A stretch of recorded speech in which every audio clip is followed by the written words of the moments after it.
aí, velho. Espera aí. Vamos lá. Pode dar o play, né? Cadê a tela? Não vai descer a tela não?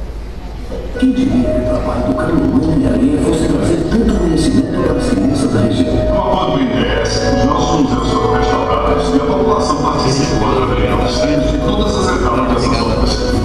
O IDS apoia várias iniciativas na área cultural. Esse projeto resgata a memória e a autoestima da cidade.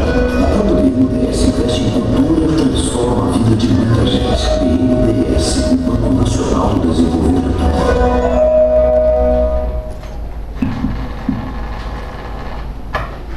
Ministério da Cultura e BNDES apresentam Projeto Música na Estrada, segunda edição, com a Orquestra de Câmara do Amazonas, sob a regência do maestro Marcelo de Jesus. Patrocínio Master, BNDES. Patrocínio, Correios. Apoio Cultural, Governo do Povo do Acre, através da Fundação Elias Mansur, TAM Viagens, AFA Bistrô e Jornal O Rio Branco. Realização, Commitment. Produção local, Denise Oliveira. Agradecimentos especiais a Carla Martins, chefe do Departamento de Artes da Fundação, Dircinei Lima de Souza, diretor da Escola Acreana de Música, Carolina de Deus, coordenadora da Usina de Arte, e a equipe do Teatro Plácido de Castro. Informamos que é expressamente proibido filmar ou fotografar esta apresentação sem a prévia autorização da produção.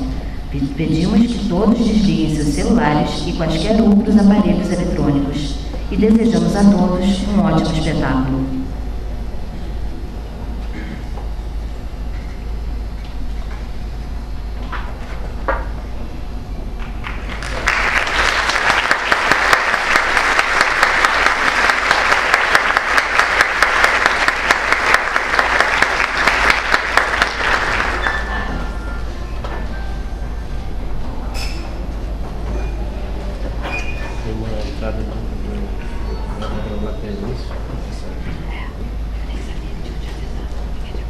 Tá possível.